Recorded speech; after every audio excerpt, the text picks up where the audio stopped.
ঈদুল আজহাকে ঘিরে নানা আয়োজনের সময় কাটাচ্ছে আল নাহিয়ান শিশু পরিবার লালমনিরহাটের শিশুরা। দর্শক, এই বিষয়ে আরো জানাতে লালমনিরহাট থেকে সরাসরি যুক্ত হচ্ছেন সহকর্মী জামাল বাদশা।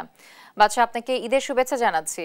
বাদশা, ঈদে এতিম শিশুদের জন্য কি ধরনের আয়োজন রেখেছে, কি তথ্য রয়েছে জানাবেন আমাদের দর্শককে। ঈদ মোবারক জ্যোতি। আমি রয়েছি লালমনিরহাটের আল নাহিয়ান শিশু পরিবারে এবং এই শিশু পরিবারে প্রায় 90 জন শিক্ষার্থী এখানে থাকেন এবং এদের অনেকেই কিন্তু বাবাহারা মাহারা এবং অনেক শিশু রয়েছে তাদের বাবা এবং মা কেউই কিন্তু নেই। এই ঈদ থেকে শুরু করে যে বিশেষ বিশেষ দিনগুলো আসে এই শিশুদের জীবনে, সেগুলো কিন্তু অনেকটাই বেদনাদায়ক থাকে। তবে এবারের আয়োজনটি একেবারে ভিন্ন এবং এর আগের কয়েকটি ঈদে আমরা খোঁজখবর নিয়ে দেখেছিলাম অনেক সময় তারা ছুটিতে যেত, তবে যাওয়ার জায়গা না থাকায় কিন্তু তারা অনেকটাই হতাশায় ভুগত। তবে এবারে চিত্রটি কিছুটা ভিন্ন। এবারে কিন্তু কেউ ছুটি পায়নি, অর্থাৎ যাওয়ার যেহেতু জায়গা নেই সেজন্য এদের জন্য বিশেষ আয়োজন করা হয়েছে। আজকে সকাল থেকে নানা আয়োজনের মধ্য দিয়ে এই দিনটিকে তারা পালন করছে এবং ঈদ মানে যে খুশি, ঈদ মানে আনন্দ, এটি কিন্তু এই ছোট ছোট শিশুরা 6 থেকে 18 বছর বয়সী এই শিশুরা কিন্তু তারা উপভোগ করার চেষ্টা করছেন। আমরা সকালবেলা এসে খবর নিয়ে দেখেছি এখান থেকে জেলা প্রশাসনের মাধ্যমে রেড ক্রিসেন্ট সোসাইটির একটি গরুর কিছু মাংস এখানে দেওয়া হয়েছে। এবং আরেকটি বিষয় হচ্ছে এই সমাজ কল্যাণ মন্ত্রণালয়ের অধীনে যেহেতু এটি পরিচালিত হয়, সেক্ষেত্রে সমাজ কল্যাণ মন্ত্রণালয়েও কিন্তু একটি গরু, পূর্ণাঙ্গ গরু এখানে এই শিশুদের খাওয়ানোর জন্য কোরবানি করা হবে আগামীকালকে। আর আরেকটি বিষয় হচ্ছে যে সকালবেলা থেকে সন্ধ্যা পর্যন্ত বিভিন্ন মেনুতে কিন্তু এই 90 জন এতিম শিশুদেরকে খাওয়া দাওয়া করানো হচ্ছে এবং নানা খেলাধুলার মধ্যে কিন্তু তারা সময় কাটাচ্ছেন। আমরা এই এতিম এই আল নাহিয়ান শিশু পরিবারের সুপার রয়েছেন আমার সাথে, একজনের সাথে একটু কথা বলতে চাই। আব্দুল হাকিম, আপনি একটু জানাবেন যে এই আজকের যে আয়োজনগুলো রয়েছে, বিশেষ কোনো আয়োজন রয়েছে কিনা এই শিশুদের জন্য? জি, থ্যাংক ইউ। ঈদ মোবারক।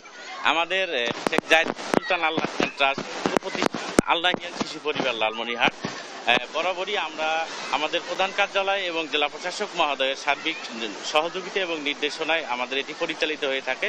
জেলা প্রশাসক মহোদয়ের নির্দেশে আমরা এবং প্রধান কার্যালয়ের নির্দেশে এতিম শিশুদের জন্য উন্নত মানের খাবারের ব্যবস্থা করেছি। সকালে তাদের জন্য ছিল সেমাই, পুরি এবং এছাড়াও আরও দেশীয় খাবার, এবং দুপুরে তাদের জন্য রয়েছে পোলাও, গরুর মাংস, মুরগির রোস্ট এবং আরও কোমল পানীয়, মিষ্টির দই, এছাড়াও অনেক কিছু। জি, থ্যাংক ইউ। ধন্যবাদ আপনাকে। আরেকটি বিষয় হচ্ছে যে শুধুমাত্র আল নাহিয়ান পরিবার নয়, লালমনিরহাটের সমাজ কল্যাণ মন্ত্রণালয়ের অধীনে কিন্তু আরো একটি সরকারি শিশু পরিবার রয়েছে, সেখানেও কিন্তু প্রায় 90 জন শিক্ষার্থী রয়েছে। আর এই আল নাহিয়ান শিশু পরিবারের একজন শিক্ষার্থীর সাথে কথা বলতে চাই। তোমরা এই আল নাহিয়ান শিশু পরিবারে কতদিন ধরে আছো এবং আজকের ঈদটি কেমন লাগছে একটু সকাল থেকে? অনেক ভালো লাগছে, আমাদের অনেক ভালো লাগছে। আমরা সকালে নাস্তা খাইছি, সিয়ারি, তেহেরি খাইছি, ইয়াও খাইছি। আচ্ছা, সকলে তোমাদের আজকে কি দিন তোমরা জানো তো? আজকে কি দিন? আচ্ছা, আসলে সবগুলো বাচ্চাই কিন্তু একেবারে উচ্ছ্বাসিত এবং এই 90 জন বাচ্চা কিন্তু অনেকেই বাবাহারা, মাহারা, স্বজনহারা। এদের যাওয়ার কোনো জায়গা না থাকার কারণে কিন্তু এই আল নাহিয়ান শিশু পরিবারে তাদের আশ্রয় হয়েছে এবং পবিত্র ঈদুল আজহা আর দিন যে অন্যান্য শিশুদের যে আনন্দের দিন, সেই আনন্দটাই কিন্তু আজকের এই বিশেষ আয়োজনগুলোর মাধ্যমে তারা উপভোগ করার চেষ্টা করছে। সব মিলিয়ে যদি বলতে চাই, এই আয়োজন এই শিশুদের মনে সকাল থেকেই অনেক উৎফুল্লতা দান করেছে এবং কর্তৃপক্ষ যে ব্যবস্থা করার চেষ্টা করেছে যাতে এই শিশুরা এই পবিত্র ঈদুল আজহার দিনটিকে খুব ভালোভাবে উপভোগ করতে পারে এবং তারা যাতে অন্তত ভুলে যায় যে তাদের কোনো স্বজন নেই। সব মিলিয়ে এই ছিল লালমনিরহাটের আল নাহিয়ান শিশু পরিবারের এতিম শিশুদের ঈদ আয়োজনের সর্বশেষ খবর।